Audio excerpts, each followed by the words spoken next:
हाँ चलो.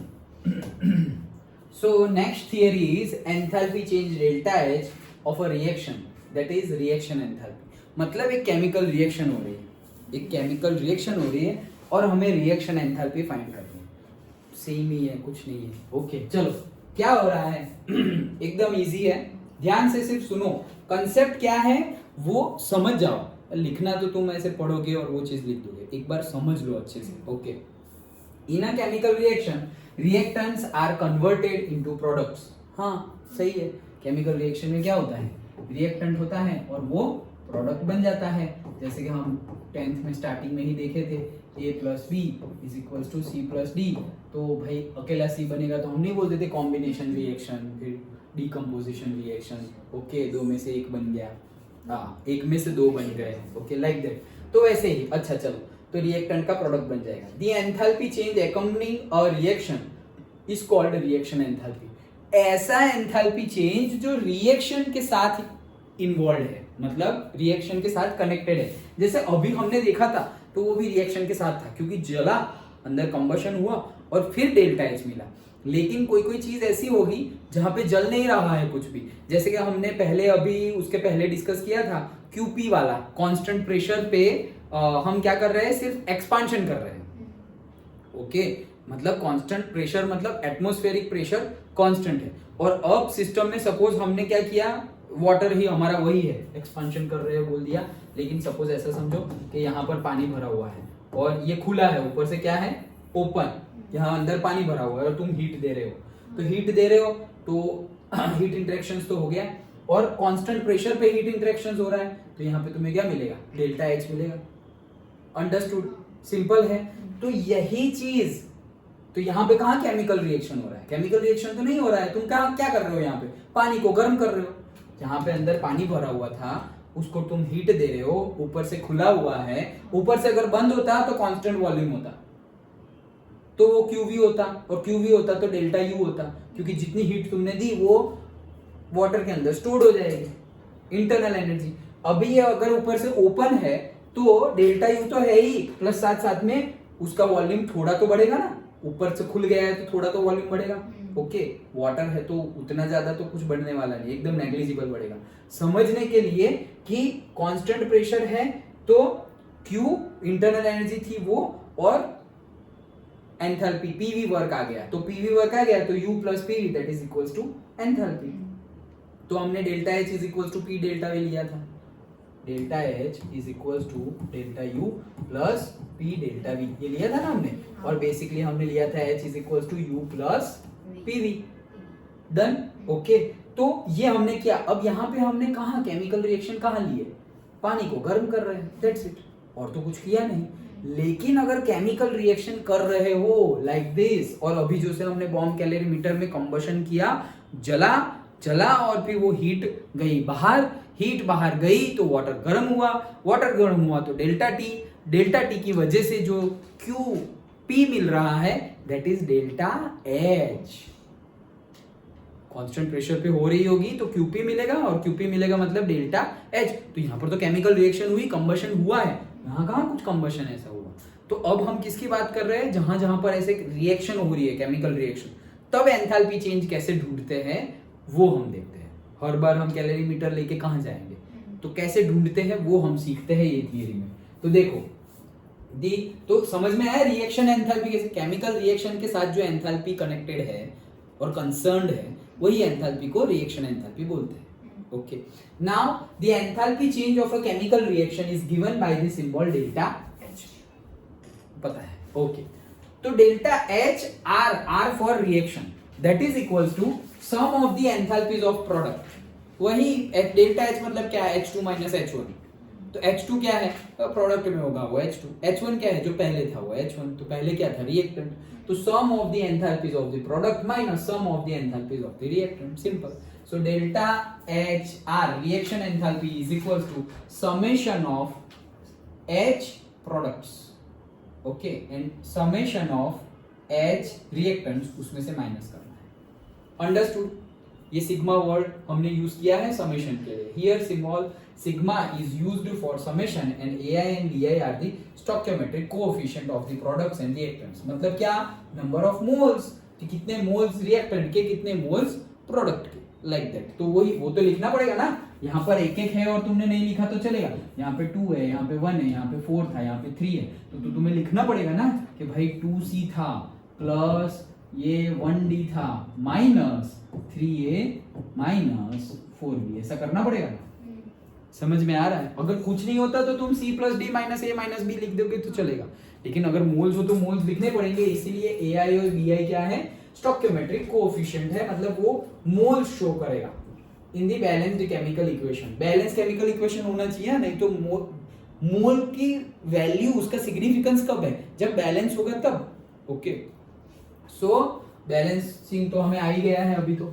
Okay, now से फॉर एग्जांपल मीथेन, वही है. देखो मीथेन को जला रहे हैं, मीथेन को क्या कर रहे हैं, जला रहे हैं, कंबशन कर रहे हैं. तो मीथेन प्लस ऑक्सीजन 2, अभी 2O2 आ गया. O2 की जगह 2O2 बैलेंस कर दिया है उन्होंने.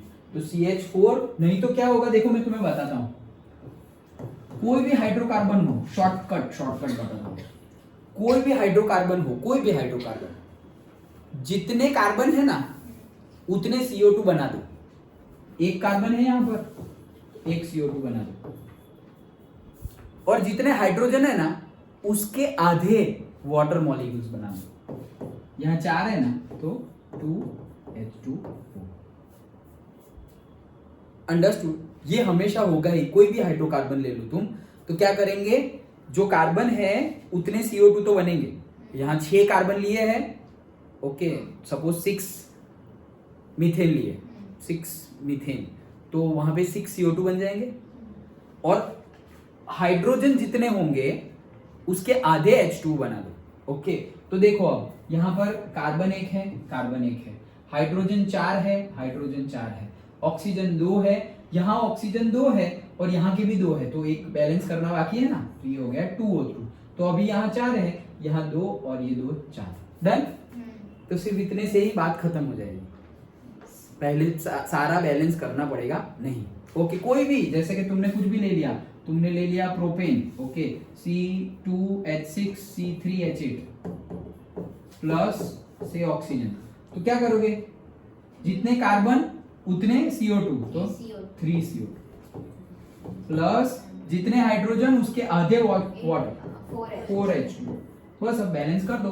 3 कार्बन है, हाइड्रोजन 8 है, हाइड्रोजन 8 है, ऑक्सीजन 2 है, ऑक्सीजन 6 और 4 10 है, तो ये 5. खत्म. अंडरस्टूड. ओके, तो ऐसे ही शॉर्टकट. हाँ चलो, तो ये हमने लिख दिया. नाउ डेल्टा H रिएक्शन हम निकाल रहे हैं. डेल्टा H रिएक्शन, तो डेल्टा H रिएक्शन क्या होगा भाई, प्रोडक्ट माइनस रिएक्टेंट ही करना है. ठीक है. सो H फॉर गैस प्रोडक्ट में क्या क्या है, ये अभी नहीं है, अभी हमारा ये है कॉन्सेंट्रेशन. ओके, तो क्या क्या है, CO2 है, तो भाई हमने CO2 ले लिया. देन दूसरा क्या है, H2O है, तो एंथैल्पी ऑफ H2 ले ली, लेकिन 2 मोल्स है बैलेंस में. देखो 2 मोल्स है H2 का, इसलिए 2 लिया है. CO2 का एक ही है, तो यहाँ पर कुछ भी लिया नहीं है. माइनस अगेन ये कौन है प्रोडक्ट में, मीथेन, तो मीथेन का एक ही है तो एक ही है, और इसके 2 है तो ऑक्सीजन. सिंपल. ये HM क्या है? वही एंथैल्पी है ना, H मतलब enthalpy. Okay, done. where HM is the molar enthalpy. Okay, चलो. Enthalpy change is a very useful quantity. Knowledge of this quantity is required when one needs to plan the heating or cooling required to maintain an industrial chemical reaction at constant temperature. तो अगर तुम chemical field में आगे बढ़ो, अगर okay, तो इसका बहुत ज्यादा यूज आएगा. तो बहुत ज्यादा यूज आएगा, लेकिन होता क्या है पता है, तो हमें कनेक्ट करना होता है. जो हम पढ़ते हैं ना उसको तुम अगर कनेक्ट करोगे, अरे यार ये हम 9th में 10th में 11th 12th में पढ़े थे, तो तुम्हें एक फीलिंग आएगी जो सबको नहीं आएगी. मे बी वो काम सब लोग कर लेंगे, मे बी सबको सेम सैलरी मिल जाएगी, बट जो सेटिस्फेक्शन होगा ना वो सिर्फ तुम्हें मिलेगा, क्योंकि तुमने वो थियरी को कनेक्ट कर दिया है अभी जो काम कर रहे हो उसके साथ. अदरवाइज फिर तुम सोचोगे अरे सेम ही तो पैसे मिल रहा है, क्यों लोड लेना है. तो लोड लेने की बात नहीं है, इट्स अबाउट इंटरेस्ट. ओके, तो जितना ज्यादा तुम इंटरेस्ट लोगे तो उतना एक्टिव रहोगे तुम, नहीं तो फिर लास्ट में क्या हो जाएगा, बस जाना है, टाइम पास करना है, जो भी काम मिले फोर्सफुली, जो जबरदस्ती करना ही पड़ेगा, नहीं करेंगे तो नहीं चलेगा, वो करना है और फिर वापस आ जाना है। तो वो बोरिंग लाइफ हो गई ना। ओके, तुम एक्टिव नहीं रहोगे, नॉट फिजिकली, अगेन मेंटली भी नहीं। तो वो एक्टिव रहने के लिए, ग्रो करने के लिए कंटिन्यूअसली तुम्हें वो क्यूरियोसिटी रखनी है जो अभी हो है ही तुम में। ओके, बट जैसे जैसे बड़े हो जाएंगे तो वो क्यूरियोसिटी धीरे धीरे धीरे धीरे कम हो जाती है। तो वो हमें पता ही है कि कम ही हो जा रही है, जानबूझ के कुछ ना कुछ करके उसको बढ़ाना पड़ेगा। ओके, जैसे कि अभी हम बात कर रहे थे खेलना, तो भाई बड़े हो रहे तो खेलना कम हो गया। पता ही है कि जैसे बड़े होंगे रिस्पॉन्सिबिलिटी बढ़ गई, काम इतना बढ़ गया, सर कहाँ टाइम कहाँ है खेलने का, टाइम कहाँ है। तो हाँ पता है, लेकिन फिर भी रोज खेलने का टाइम नहीं मिल रहा। वीक में एक बार भी नहीं, 15 दिन में एक बार, महीने में एक बार, अरे 6 महीने में एक बार। 6 महीने में एक बार तो कोई भी खेल सकता है ना, लेकिन हम वो भी नहीं खेलते। वो भी हम एक लेवल पे आएगा। मैं नहीं खेला, बोलो अभी बीच में क्रिकेट खेलने गए थे, वहां पे पूरा फैमिली खेला था वो बॉक्स क्रिकेट, अदरवाइज नहीं खेला। 6 महीने में एक बार खेलने का टाइम नहीं है, सोचो ऐसा तो कैसा शेड्यूल बना लिया।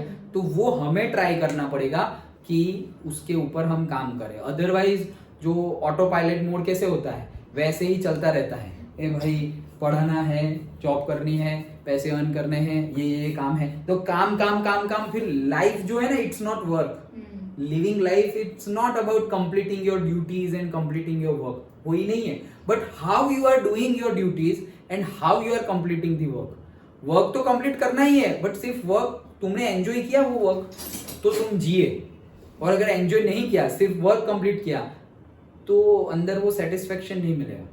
फिर थकान होगी, फिर बोरिंग लगेगा, थक गए यार कितना है। क्यों? क्योंकि हमने इंटरेस्ट से नहीं किया। इंटरेस्ट से किए होते तो थकान होती ही नहीं।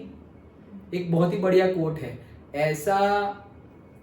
ऐसा करियर चूज करो जिससे तुम्हें वैकेशन लेने की जरूरत ही ना हो।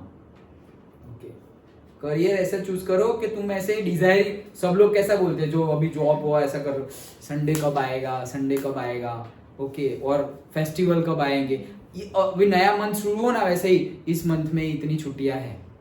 डायरेक्ट फोकस कहाँ जाता है कि कब छुट्टी है, क्यों नहीं जाना है यार वहां पर। ओके, क्यों? क्योंकि भाई फोर्सफुली कोई करवा रहा है कि भाई नहीं जाएंगे पैसे कटेंगे, जाएंगे तो पैसे मिलेंगे, पैसे जरूरी है तो जाना जरूरी है, लाइक दैट। तो वैसे नहीं, इंटरेस्ट से करेंगे तो बोर नहीं होंगे। जो हम बोर हो जाते हैं ना, वो बोर नहीं होंगे। करना तो वैसे भी है, तो इंटरेस्ट से करो। ऑप्शन तो है नहीं, जहां ऑप्शन हो तो स्किप करना तो स्किप कर दो। जहां पे कंपलसरी करना ही है, अभी सपोज तुम्हें पढ़ना है, कोई ऑप्शन है क्या? नहीं, पढ़ना ही है। तो जहां इंटरेस्ट लाओ, जहां नहीं आ रहा है वहां भी इंटरेस्ट लाने का ट्राई करो। ओके, क्यों? अरे बाई हुक और क्रुक पढ़ना तो है ही, तो भाई मजे से क्यों ना पढ़े। ओके, पढ़ना तो वैसे भी है, छोड़ तो सकते नहीं है, तो पढ़ो फिर अच्छे से, इंटरेस्ट से पढ़ो, लाइक दैट। ओके, तो करियर भी वैसे चूज करना कि फिर हाँ यार कब वैकेशन आएगा, कब दिवाली आएगी, ओके, वो सब की राह ना देखनी पड़े। ओके, चलो, सो क्या है कि भाई इंडस्ट्री में बहुत ज्यादा यूजफुल है ये डेल्टा एच कैसे फाइंड करते हैं वो। And it is also required to calculate the temperature dependence of equilibrium constant. तो आगे हम इक्विलिब्रियम चैप्टर भी पढ़ेंगे, तो इक्विलिब्रियम कांस्टेंट की वैल्यू फाइंड करने के लिए भी तुम्हें डेल्टा एच पता होना चाहिए। तो डेल्टा एच ऐसे ढूंढते हैं, फिर डेल्टा एच से दूसरी सारी चीजें ढूंढते हैं। ओके, समझ में आया? तो ये हम बेसिकली डेल्टा एच मतलब एंथैल्पी चेंज, पहले तो समझे एंथैल्पी क्या है, फिर एंथैल्पी चेंज क्या है, फिर एंथैल्पी चेंज कैसे कैसे होता है, क्या क्या होता है, फिर हमने बॉम्ब कैलोरीमीटर समझा। अब हम केमिकल रिएक्शन में भी एंथैल्पी चेंज कैसे फाइंड करते हैं, वो सब चीजें पढ़ रहे हैं। फिर एक लेवल पे ऐसे आ जाएंगे वो इक्विलिब्रियम वो चैप्टर में, अरे इसकी एंथैल्पी है, इसकी एंथैल्पी है, इतना सब कुछ कर दिया और सारे न्यूमेरिकल गिन लिए, और फिर किसी ने बोला व्हाट इज एंथैल्पी, तो हम ऐसे पता नहीं यार, इतना सब कुछ कर लिया लेकिन एंथैल्पी क्या है नहीं पता। क्यों? क्योंकि हमने उसके आगे जो है उसको बहुत इंपॉर्टेंस दे दिया। जैसे कि अभी हमें कोई पूछे कि भाई तुम्हारी मदर टंग में पूरा अल्फाबेटिकल ऑर्डर क ख ग घ आता है, तो आता है क्या तुम लोगों को? मुझे भी नहीं आता, नहीं आता। That is the reality. क्यों? हमने उससे आगे इतना कुछ पढ़ लिया, इतना इंपॉर्टेंस दे दिया दूसरी चीजों को, वहां पे ध्यान गया ही नहीं। ओके, तो अब याद करना पड़ेगा। मदर टंग में अगर उसके अल्फाबेट भी नहीं आ रहे सोचो तो कैसी कहलाएगा। हम ग्रामर की तो बात भी नहीं कर रहे ग्रामर तो एकदम अलग लेवल पे है। ओके बट चलो अब यही है सिचुएशन, तो हमें ही चेंज करनी है। तो समझ गए enthalpy change of a reaction enthalpy. अब उसमें ही इसको हम वीडियो छोटा करें या कंटिन्यूएशन में ले लें? चलो कंटिन्यूएशन में ले लेते हैं। अब हम समझते हैं क्या स्टैंडर्ड एंथैल्पी ऑफ रिएक्शन। ये क्या हो गई बात, standard enthalpy of reaction. Again very easy, बहुत ही इजी है। स्टैंडर्ड एंथैल्पी ऑफ रिएक्शन मतलब क्या कि जो रिएक्शन हो रही है, जैसे कि यहाँ पर A plus B that is equals to C plus D ऐसा कुछ हो रहा है। तो स्टैंडर्ड एंथैल्पी ऑफ रिएक्शन क्या है? सो चलो पहले बुक का समझा देता हूँ। Enthalpy of a reaction depends on the condition under which a reaction is carried out. कि कोई भी रिएक्शन की एंथैल्पी हम फाइंड जो कर रहे हैं वो डिपेंड करती है कि जो तुम्हारी रिएक्शन है वो कैसी रिएक्शन है, उसमें प्रेशर कौन सा है, उस कौन सा है मतलब कितना है, और उसमें टेम्परेचर कितना है, सारी कंडीशन के ऊपर मैटर करता है। तो फिर से enthalpy of a reaction depends on the conditions under which reaction is carried out. ये कंडीशंस मतलब क्या भाई, कैटालिस्ट कौन सा है, प्रेशर कौन सा है, टेम्परेचर कौन सा है, ये सारी उसकी कंडीशन है। Okay, it is therefore necessary that we must specify some standard condition. नहीं तो फिर कोई यहाँ पे एक केमिकल रिएक्शन करेगा और बोलेगा मेरी डेल्टा एच इतनी आई। सेम केमिकल रिएक्शन कोई अमेरिका में करेगा और बोलेगा मेरी डेल्टा एच तो यही आई। तो दोनों अलग अलग आ रही होगी। क्यों? यहाँ तुमने 30 डिग्री पे किया है, वो भाई साहब ने 15 डिग्री पे किया था, तो टेम्परेचर की इफेक्ट तो होगी ना भाई। अंडरस्टूड? तो इसके लिए कोई कॉमन बेंचमार्क स्टैंडर्ड होना चाहिए। तो वही हम समझ रहे हैं। Standard enthalpy of reaction is the enthalpy change for a reaction when all the participating substances are in their standard states। अब तो बताना ही पड़ेगा। ओके चलो, सपोज ये 4 है हमारे, रिएक्टेंट है 2 और 2 प्रोडक्ट है। वो सपोज ये सॉलिड में है, ये लिक्विड में है, ये गैस में है, ये लिक्विड में है, मान लो जो भी हो। ओके, सबसे पहले तो होता है स्टैंडर्ड स्टेट। तो व्हाट इज स्टैंडर्ड? एस पहले तो होता है STP, standard temperature and pressure. Okay, तो टेम्परेचर तुम लेते हो 25 डिग्री सेल्सियस, वो कितना हो गया 298 केल्विन। और प्रेशर हम लेते हैं 1 बार। अभी मान लो कि यही सिचुएशन है, मोर और लेस सेम ही है ना, प्रेशर तो उतना ही है, टेम्परेचर थोड़ा आगे पीछे हो सकता है। तो मान लो कि अभी यहाँ पर ये रूम में यही कंडीशन है। ओके, 298 केल्विन 1 बार प्रेशर। अब मैंने कोई अभी ABCD में हमने ले लिया, सपोज मैं A है मेरा वाटर लेके आ गया। तो सारे ही सब्सटेंस के 3 फेजेस होते हैं, सॉलिड लिक्विड गैस। अगर यहाँ पे मैं H2O लेके आ गया अभी ये टेम्परेचर ये प्रेशर पे, तो उसका कौन सा फेज होगा, सॉलिड होगा, लिक्विड होगा या गैस होगा? अगर मैं H2O यहां लेके आ गया तो ये कंडीशन पर लिक्विड ही होगा, करेक्ट। अगर मैं स्टीम लेके आ गया तो भी ये प्रेशर और टेम्परेचर ऐसा है कि वो स्टीम ठंडा होके पानी बन जाएगी। और अगर मैं आइस लेके आ गया तो भी वो मेल्ट होते पानी ही बन जाएगा।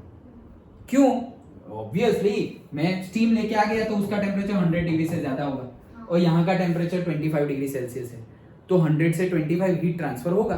तो हीट ट्रांसफर हुआ तो हुआ क्या कि ये जो 100 डिग्री सेल्सियस वाली स्टीम थी उसने हीट जाने दिया। कहाँ जाने दिया? एटमॉस्फेयर में। तो उसने हीट लूज की, उसने हीट लूज की, तो हीट लूज करेंगे तो वो स्टीम से कहाँ चली आएगी? पानी में। क्योंकि हीट गेन करने से पानी से स्टीम बना था, तो हीट लूज करने से वापस स्टीम से पानी बन जाएगा। एक ही मिनट, डन। ओके, तो वो हो गया। अगर हम आइस लेके आ गए तो तो भी वो सपोज -10 डिग्री सेल्सियस वाला है और एटमॉस्फेयर है हमारा 25 डिग्री सेल्सियस। तो क्या होगा? ये हीट गेन करेगा। हीट गेन ही करेगा ना। हीट कहां से कहां ट्रांसफर होगी? 25 से 10, ज्यादा से कम। ओके, तो कम कौन है ये? मतलब इसने क्या किया? हीट गेन किया। आइस हीट गेन करेगा तो क्या हो जाएगा? लिक्विड पिघल जाएगा। और हीट गेन करेंगे तो गैसेस में भी जा सकते हैं। तो हीट गेन जो हो रहा है तो तुम्हारा स्टेट जा रहा है solid to liquid, liquid to gas. Heat lose हो रहा है तो तुम जा रहे हो gas to liquid, liquid to solid. Done. Heat losing में और हीट गेनिंग में सिस्टम जा रहा है आगे, सॉलिड लिक्विड गैस, और फिर रिटर्न में गैस लिक्विड सॉलिड। तो कहने का मीनिंग ये है कि ये प्रेशर टेम्परेचर पर अगर मैं H2O लेके आ गया, वो मैं बोल ही नहीं रहा हूं लिक्विड, मैं सिर्फ H2O लेके आ गया, तो वो कोई भी फेज में होगा वो फाइनली आ जाएगा कौन से फेज में? लिक्विड फेज में। लिक्विड में लाया तो लिक्विड में रहेगा, स्टीम लेके आ गया तो वो ठंडा होके लिक्विड बन जाएगा, और सॉलिड आइस लेके आ गया तो भी वो मेल्ट होके लिक्विड बन जाएगा। That means at this temperature and pressure standard state H2O का लिक्विड है। अंडरस्टूड? Yes.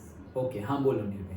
सर मतलब वाटर पर प्रेशर का क्या फर्क? वो सब पे प्रेशर का भी फर्क पड़ता है कि प्रेशर बढ़ेगा, प्रेशर अगर बढ़ रहा है तो टेम्परेचर भी बढ़ेगा। मतलब तुम टेम्परेचर तो बढ़ा नहीं रहे हो, तुम तो प्रेशर बढ़ा रहे हो, तो ऑटोमेटिकली टेम्परेचर बढ़ जाएगा। उसका कल बताया था, PV is proportional to RT।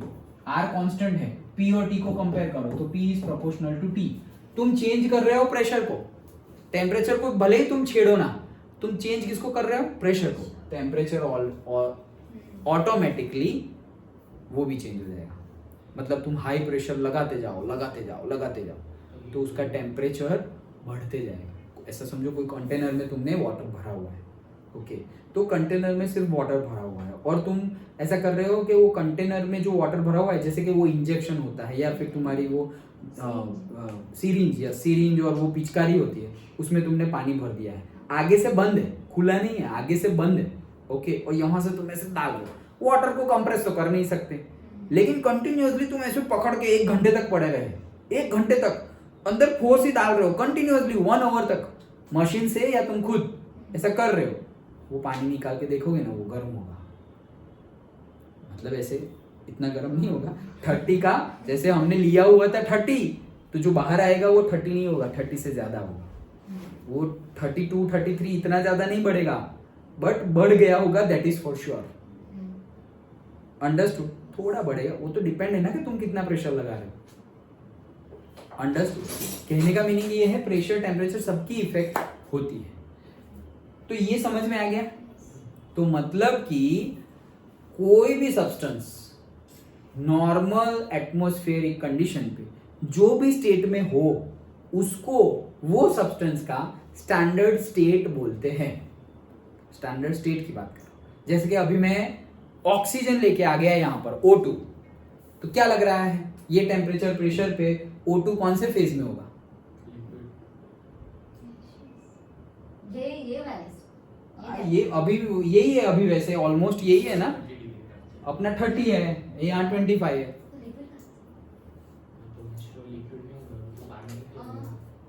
Oxygen O2 तो गैस होगा, सिंपल है, ओके। सो O2 में लेके आ गया यहाँ पर, तो O2 भले ही मैं लिक्विड ऑक्सीजन लेके आ गया, लिक्विड ऑक्सीजन होता है, अभी कोविड में जो ट्रांसफर कर रहे थे वो लिक्विड ऑक्सीजन ट्रांसफर कर रहे थे एक जगह से दूसरी जगह। क्यों ऐसा? क्योंकि वॉल्यूम कम ऑक्यूपाई करता है, सॉलिड कम वॉल्यूम ऑक्यूपाई करता है, लिक्विड उससे ज्यादा और गैस सबसे ज्यादा। तो जो हमारे जो रॉकेट लॉन्चर्स और वो होते हैं ना, ओके, उसमें तो हम सॉलिड फ्यूल ले जाते हैं। क्यों? क्योंकि सॉलिड से लिक्विड में जाएंगे, जगह ज्यादा रोकेगा।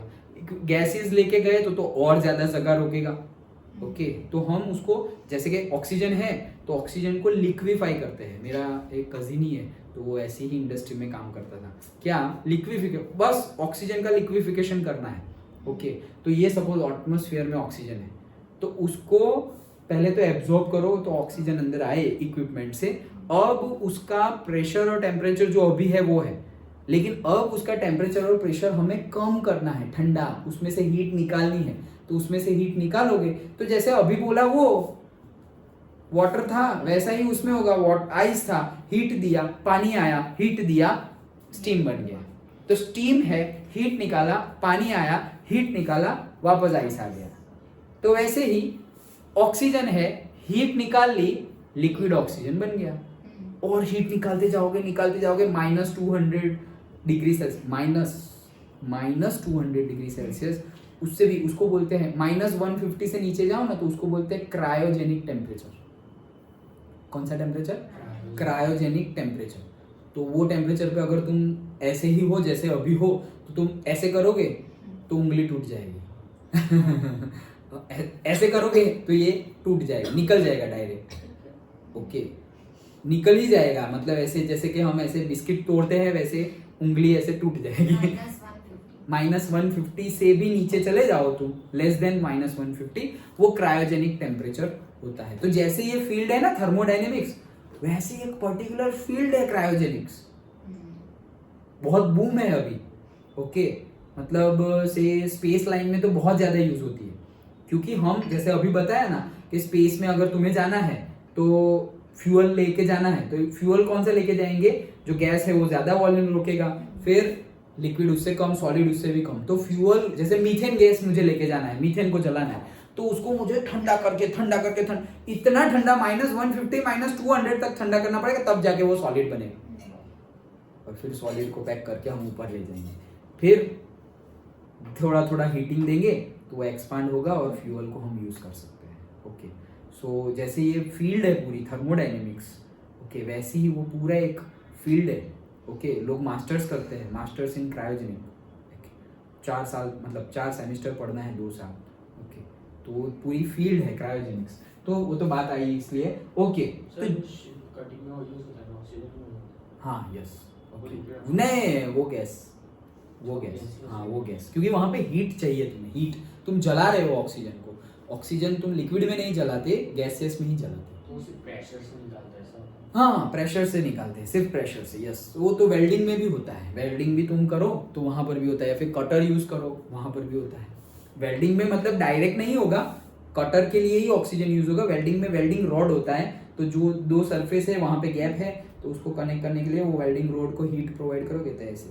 लेकिन वेल्डिंग जहाँ होती है उसके साथ साथ कटिंग मशीन होता ही है, तो वो कटिंग मशीन ऐसे नहीं कि ऐसे करके काटा, नहीं, वो ऐसे डायरेक्टली रॉड जैसे से बंदूक जैसे पकड़ लिया, बोले बीच यहाँ से काटना है तो ऐसे किए रहे हैं ऐसे, तो वहां से ऑक्सीजन पर्टिकुलर गैसेस निकलेंगे, हीट प्रोड्यूस होगी, ऐसे करके ऐसे लाइन घुमाई ना तो वो कट गया। ओके, डायरेक्टली कट गया, इतना हीट प्रोड्यूस हुआ और इतना शार्प कट हो गया ऐसे। तो वैसे कटिंग होती है। तो कहने का मीनिंग है जनरल स्टैंडर्ड टेम्परेचर प्रेशर पर सारे सब्सटेंस जो भी स्टेट में हो तो उसको बोलेंगे हम उसके स्टैंडर्ड स्टेट। अब जैसे मैंने बोला कि ये जो मैंने ए लिया है उसका ये टेम्परेचर पे स्टैंडर्ड स्टेट कौन सा है? सॉलिड। ये भाई साहब का लिक्विड, ये भाई साहब का गैस और ये भाई साहब का लिक्विड, सारे के सारे अपने स्टैंडर्ड स्टेट में ही है। तो अगर सारे के सारे अपने स्टैंडर्ड स्टेट में है और अब मैं रिएक्शन एंथैल्पी कैलकुलेट कर रहा हूं तो ये रिएक्शन एंथैल्पी को बोलते हैं standard reaction enthalpy. That's it. Reaction enthalpy तो हम देख लिए थे कि भाई प्रोडक्ट की एंथैल्पी का समेशन माइनस रिएक्टेंट की एंथैल्पी का समेशन। लेकिन उसमें स्टैंडर्ड रिएक्शन एंथैल्पी कब बोलेंगे? अगर सारे के सारे product and reactant standard state में होंगे तो स्टैंडर्ड, और अगर नहीं होंगे स्टैंडर्ड स्टेट में नहीं है, गया पावर, आया पावर। अरे वाह, ओके। तो स्टैंडर्ड स्टेट में नहीं है तो सिर्फ रिएक्शन एंथैल्पी बोलेंगे, और अगर स्टैंडर्ड स्टेट में है तो स्टैंडर्ड वर्ड लगा देना है, बस सिंपल। अब फिर से पढ़ता हूं, अब समझ में आ जाएगा। देखो, the standard enthalpy of reaction is the enthalpy change delta H for a reaction when all the participating substances are in their standard state। तो जितने भी participating है, मतलब जितने भी रिएक्टेंट है, जितने भी प्रोडक्ट है, वो सारे के सारे अपने स्टैंडर्ड स्टेट में होंगे। तब अगर तुम रिएक्शन एंथैल्पी फाइंड कर रहे हो तो वही एंथैल्पी को हम बोलते हैं standard reaction enthalpy. Simple, okay. और अगर नहीं हो तो सिर्फ reaction enthalpy. The standard state of a substance at a specified temperature is its pure form at 1 bar। तो वही चीज बोल रहा है कि कि भाई पर्टिकुलर टेम्परेचर पे 1 बार पे जो भी स्टैंडर्ड स्टेट क्या है, तो वो मैंने तुम्हें बताया वो कि एक पर्टिकुलर टेम्परेचर पर 1 बार प्रेशर पे कोई भी सब्सटेंस का जो भी स्टेट हो, लिक्विड, गैस और सॉलिड, वही स्टेट को उसका स्टैंडर्ड स्टेट बोलते हैं। ओके, तो देखो यहाँ पे सारा टेबल गिवन है, वो बाद में देखते हैं। इथेनॉल एट, जैसे कि for example standard state of liquid ethanol, तो भाई इथेनॉल जो है वो पर्टिकुलर प्रेशर एंड टेम्परेचर पे कौन से स्टेट में होगा, लिक्विड में होगा। तो इथेनॉल के लिए लिक्विड ही स्टैंडर्ड स्टेट है। Standard state of solid iron, ये इंपॉर्टेंट है 1 मार्क के लिए। आयरन 1 मार्क के लिए इंपॉर्टेंट। क्यों आयरन 1 मार्क के लिए इंपॉर्टेंट है, उसका थोड़ा अलग है। क्या, at 500 kelvin is pure iron at 1 bar, मतलब प्योर आयरन तुम्हें कब मिलेगा, 500 केल्विन पे और 1 बार प्रेशर। अंडरस्टूड? प्योर आयरन, ये आयरन लोहा, वो कब मिलेगा, 500 केल्विन एंड 1 बार प्रेशर। जैसे कि स्टैंडर्ड स्टेट ऑफ वाटर क्या है, हमारा वाटर मतलब पानी, तो पानी जो है वो क्या है, स्टैंडर्ड स्टेट लिक्विड में है। तो 1 बार प्रेशर एंड 298 केल्विन पे जो पानी मिल रहा है ना, वो प्योर वाटर है। उसका प्योर फॉर्म है, इन द सेंस उसमें गैसियस, प्योर मतलब इंप्योरिटीज नहीं है, उस तरह से प्योर नहीं, प्योर इन द सेंस उसमें सॉलिड या गैसेस नहीं है, सिर्फ लिक्विड ही है, एकदम प्योर लिक्विड है, ऐसे बोल रहा हूँ। गंदा तो हो सकता है ना पानी वो प्योर इम्प्योर की बात नहीं चल रही है। प्योर मतलब उसमें दूसरा कोई फेज नहीं है, लिक्विड है तो लिक्विड ही है, सॉलिड नहीं है। और जैसे कि पानी के अंदर तुमने आइस भी डाला हुआ हो, लेकिन ये नॉर्मल टेम्परेचर प्रेशर पे आ गए तो वो आइस भी लिक्विड फॉर्म में आ ही जाएगा। ओके, सो आयरन के लिए 1 मार्क के लिए पूछा जाता है कि भाई आयरन, प्योर आयरन कब मिलता है, 1 बार प्रेशर एंड 500 केल्विन, वो उसका स्टैंडर्ड स्टेट है। तो अगर हम बोले कि भाई 1 बार प्रेशर और 298 केल्विन पे जो आयरन मिलता है वो उसका स्टैंडर्ड स्टेट नहीं है। ओके, वो उसका स्टैंडर्ड स्टेट नहीं है, सिर्फ इसके लिए, आयरन के लिए 500 केल्विन है, याद रखना। Usually data are taken at 298 Kelvin. Standard conditions are denoted by adding the superscript minus to the symbol delta H. Say like this. Minus तो नहीं पढ़ेंगे, लेकिन ऐसे तो स्टैंडर्ड हो, सिंपली तुम ऐसा कुछ ना करो, तो डेल्टा एच लिखोगे तो उसके ऊपर ऐसे डॉट बनाना। तो डेल्टा एच डॉट मतलब क्या, स्टैंडर्ड चेंज इन एंथैल्पी बोला है, और सिर्फ डेल्टा एच हो तो change in enthalpy. Understood?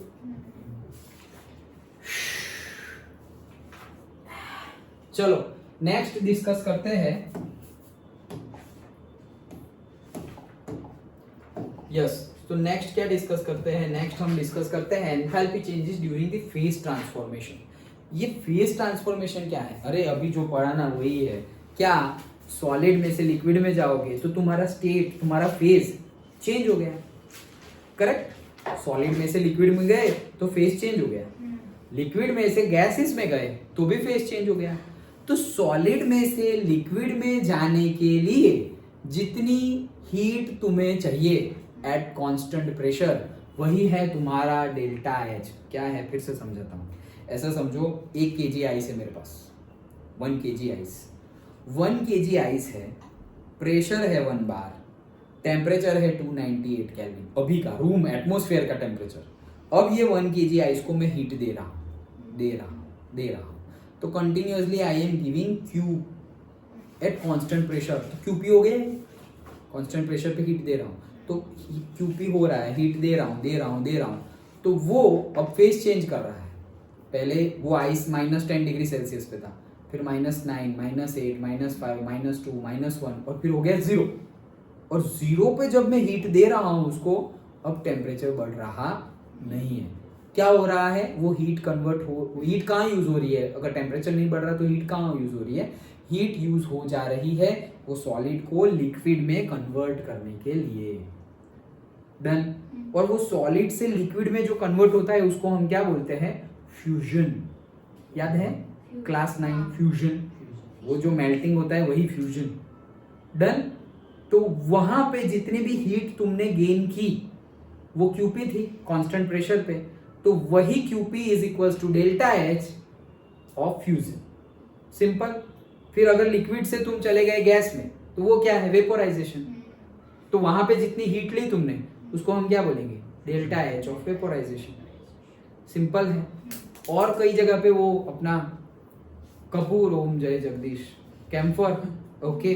So directly solid में से गैस, तो कितनी हीट ली सो दैट तुम डायरेक्टली सॉलिड में से गैस में चले गए, वो जितनी हीट ली होगी तुमने क्यूपी कांस्टेंट प्रेशर वाली, वही है डेल्टा एच।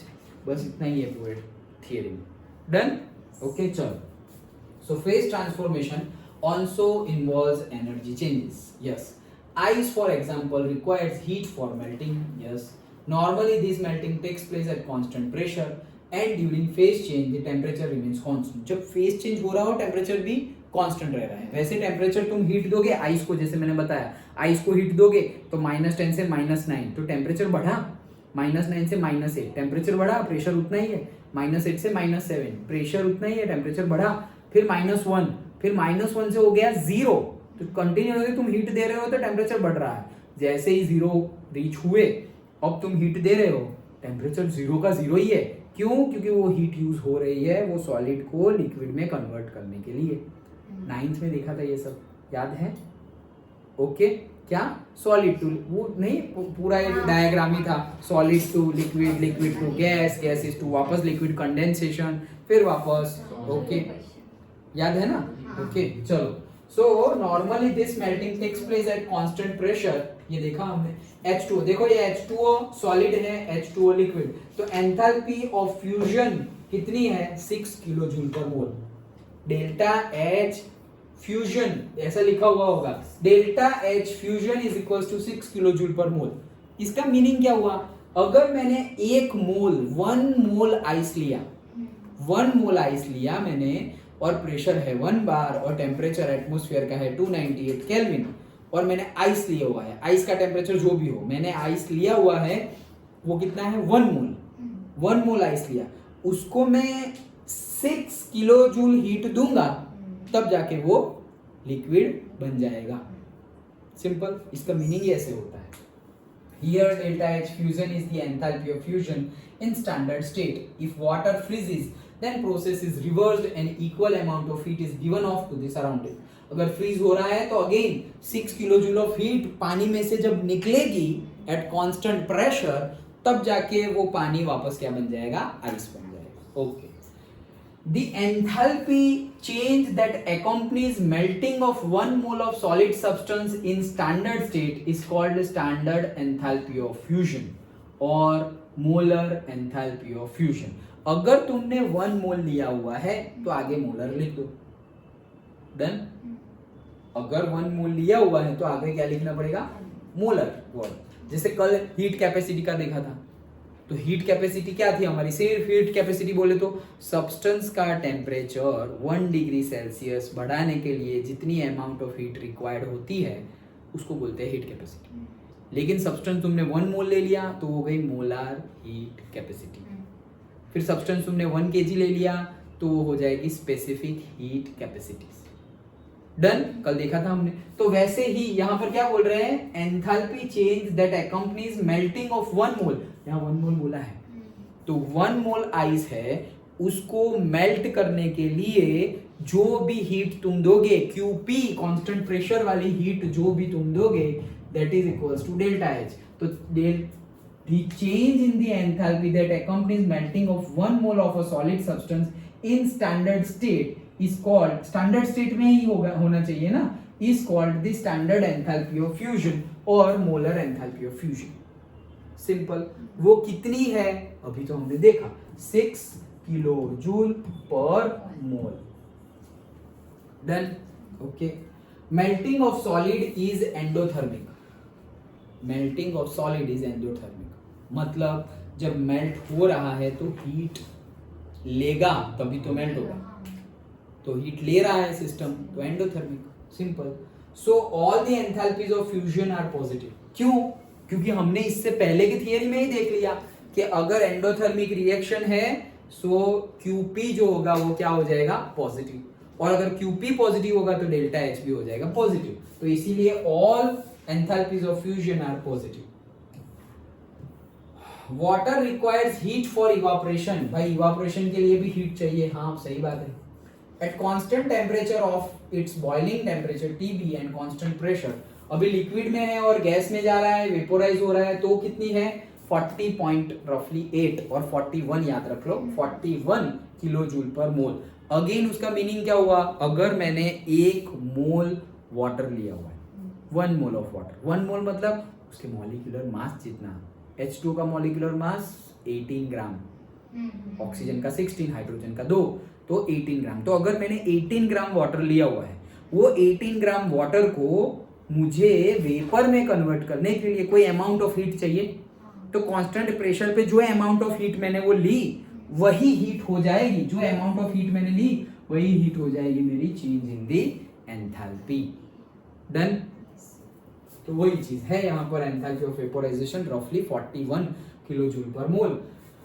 हाँ, so amount of heat required to vaporize 1 mole of liquid at constant temperature under standard pressure is called its standard enthalpy of vaporization।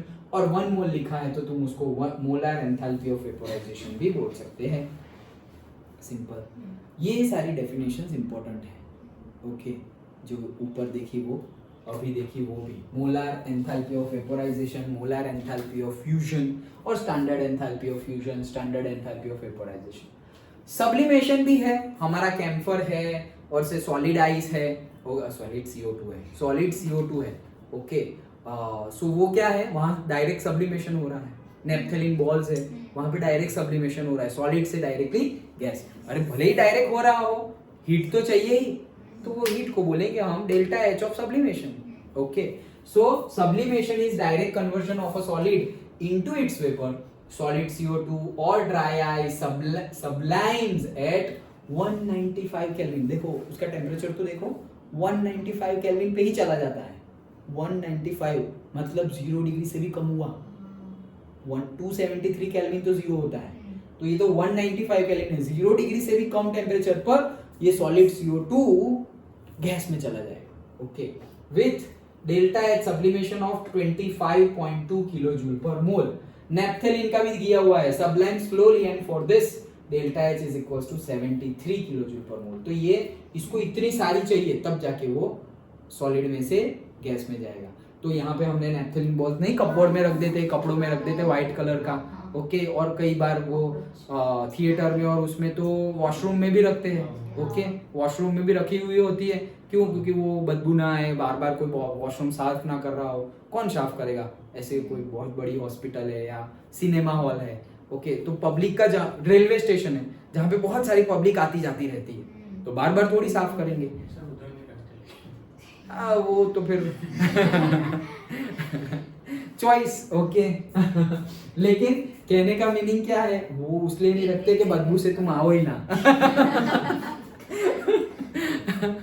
अच्छा चलो, सो कहने का मीनिंग है कि सब्लाइम मतलब नेप्थलीन का देखो ज्यादा हीट चाहिए, इसीलिए तो हमने आज कपबोर्ड में डाल दी था। ऐसा नहीं कि आज के आज छू मंतर हो जाएगी, नहीं, वो टाइम लेगा, इतनी हीट कंटिन्यूअसली उसको मिल जाएगी, इतनी एनर्जी, तब जाके वो सॉलिड में से गैस में जाएगा। हाँ, अगर तुमने यहाँ रख दिया तो जल्दी जाएगा, लेकिन कपबोर्ड के अंदर रखा हुआ है तो उसको हीट डायरेक्टली मिलने वाली नहीं है, तो टाइम लगेगा। Standard enthalpy of sublimation is the change in the enthalpy, same definition चल रही है। In the enthalpy when 1 mole of solid substance sublimes at a constant temperature and under standard pressure, सब में सेम ही चीज है। समझ लिया तो सेंटेंस बन जाएगा कि भाई कब, तो भाई अगर 1 मोल मैंने आइस लिया है, 1 mole of ice standard state में कांस्टेंट टेम्परेचर पर कांस्टेंट प्रेशर पर लिक्विड में कन्वर्ट करने के लिए जो हीट मैं ले रहा हूं at constant pressure, that amount of heat is equals to the change in the enthalpy, that is the enthalpy of standard enthalpy of fusion और molar standard enthalpy of fusion. Done. फिर सब में वैसा ही लिखता जाना है, फ्यूजन होगा तो फ्यूजन, वेपोराइजेशन होगा तो फ्यूजन वर्ड हटा के वेपोराइजेशन कर देना है, टेम्परेचर प्रेशर तो कांस्टेंट ही रहने वाला है। ओके, और फिर यहाँ सब्लाइम हो रहा होगा सब्लिमेशन, तो सब्लाइम वर्ड लगा दो। ओके, तो वही चीज है। The magnitude of the enthalpy change depends on the strength of the intermolecular interactions in the substances undergoing the phase transformation. Obvious है कि एंथैल्पी चेंज जो हीट होगी, एंथैल्पी चेंज मतलब क्या है, ये QP delta H is equal to what QP. तो ये कब ज्यादा होगा, तो भाई अंदर के मॉलिक्यूल एक दूसरे से ज्यादा एकदम खतरनाक जुड़े हुए होंगे तो वो आराम से निकलने वाले हैं नहीं। जैसे कल हमने किया था कि भाई तुम वाटर को गर्म कर रहे हो और तुम बीवेल को गर्म कर रहे हो, कैस्टर ऑयल। ओके, सो यहाँ पर क्या है, तुम्हारा वाटर है, तो वाटर को गर्म करोगे, ओके, और कैस्टर ऑयल को गर्म करोगे, तो कौन सा जल्दी गर्म हो जाएगा, वाटर। क्यों, क्योंकि इन लोग के बीच में जो पार्टिकल्स है ना, वो पार्टिकल्स वाटर की कंपेयर में एकदम अच्छे से जुड़े हुए हैं, वाटर के उतने अच्छे से नहीं जुड़े हुए जितने अच्छे से ये लोग जुड़े हुए हैं। तो ज्यादा अमाउंट ऑफ हीट रिक्वायर्ड है, यहाँ पे क्यूपी ज्यादा होगा, यहाँ पे क्यूपी कम होगा, तो इनका डेल्टा एच ज्यादा मिलेगा क्योंकि ये ज्यादा होने वाला है, और इनका कम मिलेगा क्योंकि ये कम होने वाला है। डन, वही चीज लिखी हुई है। For example, the strong hydrogen bonds between water molecules hold them tightly in the liquid phase. For an organic liquid such as acetone, the intermolecular dipole-dipole interactions are significantly weaker. Thus, it requires less heat to vaporize 1 mole of acetone than it does to 1 mole of water. Very good. देखो क्या, 1 मोल water है, 1 मोल water को vaporise करने के लिए तो कितनी heat देनी पड़ेगी, लेकिन वहां पे ही हमारे पास 1 मोल ऑफ एसीटोन है। एसीटोन तो हम यहाँ पे वो सैनिटाइजर में भी यूज करते थे। तो तुम ऐसे ऐसे ऐसे करके तो इतनी, ये सिर्फ हाथ को ऐसे रब कर रहे हो, उसमें हीट प्रोड्यूस हो रही है, वही हीट से वो वेपोराइज हो जा रहा है। हिंदी में क्या बोलते हैं उसको? सैनिटाइजर को, नहीं, एसीटोन को हिंदी में क्या बोलते हैं, मुझे भी नहीं पता। मतलब तुमने सुना हुआ है कहीं पर हाँ, एसीटोन? आपने बोला था। मैंने बोला था हाँ, कि उसको हाथ पे लेके उसको रखते तो वो ऐसे ही। वही तो एसीटोन ही बोला था ना। अभी है मेटल का क्या, एक मेटल था ना, तो पाम ये फिर से वही क्वेश्चन है ऐसे। पाम के हीट से निकल जाता था। ऐसा था मेटल। पाम की हीट से निकल जाता था, हाँ। वैसा कुछ मैंने बताया था, हाँ, वो मुझे बताया याद था, है, वो मेटल का नाम याद नहीं आ रहा। वो वैसा कुछ मैंने बताया था, that I know, yes, okay. हाँ चलो, यहाँ पे कहने का मीनिंग क्या है, एसीटोन इजीली क्या हो जाएगा, छूमंतर हो जाएगा, वेपोराइज, वेपोराइज नहीं सब्लाइम हो जाएगा, सब्लाइम नहीं वेपोराइज, वो तो लिक्विड में होता है ना, तो लिक्विड टू गैस ना, वो तो लिक्विड होता है, तो लिक्विड टू गैस तो वेपोराइज हो जाएगा, तो वहां पे कम हीट चाहिए, इतनी सिर्फ रब करने से जो हीट प्रोड्यूस हो रही है उतने से ही वो चला जाएगा। Okay, table 5.1 gives the value of standard enthalpy changes of fusion and vaporization for some substances। तो थोड़े सब्सटेंसेस के लिए हमें ये टेबल में गिवन है, कहाँ है ये देखो, फ्यूजन नाइट्रोजन का 0.72, ओके, मतलब सॉलिड नाइट्रोजन अगर होगा, सॉलिड नाइट्रोजन तो सिर्फ 0.72 जूल ऑफ हीट मिलेगी उसे, और वो चला जाएगा डायरेक्टली लिक्विड में।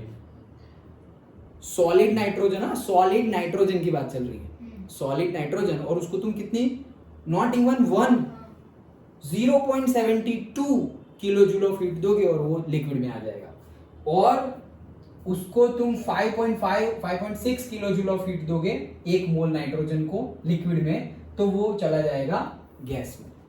ओके, वैसे ही एमोनिया का गिवन है, HCl का गिवन है, कार्बन मोनोऑक्साइड, एसिटिक एसिड और सब कुछ गिवन है, CCl4H2 NaCl, बेंजीन का भी गिवन है। तो देखो सबसे ज्यादा वाला कौन सा है, सबसे ज्यादा वाला है NaCl, सॉल्ट। तो सॉल्ट को कितनी 28.8 किलो जूल देंगे, अगर हम 1 मोल सॉल्ट है हमारे पास, तो 28.8 मतलब रफली 29 किलो जूल हीट देंगे, तब जाके वो सॉलिड में से लिक्विड में कन्वर्ट होगा, क्योंकि फ्यूजन है। और यहाँ पर देखो वेपोराइजेशन, वो तो 170 किलो जूल देनी पड़ेगी तब जाके होगा। और सबसे कम तो हमने जो देखा वो ये क्या, नाइट्रोजन। अंडरस्टूड, याद रखने की जरूरत नहीं है, इसमें से क्वेश्चन नहीं आता, स्टैंडर्ड एंथैल्पी नहीं आता। वाटर के लिए याद रख लो, वो जो यहाँ पे गिवन नहीं है, तो इससे पहले हाँ H2O है ना, हाँ सो H2O के लिए ये तो एक्चुअली आई गया है ना, इसलिए मैं वही बोलने वाला था कि यहाँ पे नहीं दिया, लेकिन हमने जो ऊपर पढ़ा ये वैल्यू अभी हमने पढ़ ली, 6 किलो जूल पर मोल और 41 रफली, 41 याद रखोगे तो भी चलेगा। ओके, तो वो जो वैल्यू न्यूमेरिकल में यूजफुल रहेगी। तो वाटर की फ्यूजन वैल्यू, वाटर की वेपोराइजेशन एंथैल्पी एंड वाटर की फ्यूजन एंथैल्पी की वैल्यू हमें पता होनी चाहिए न्यूमेरिकल सॉल्व करने के लिए। डन। तो ये था सारा हमारा topic, enthalpy change of a reaction और से रिएक्शन एंथैल्पी। डन, समझ में आ गया पक्का? कितना टाइम हुआ है?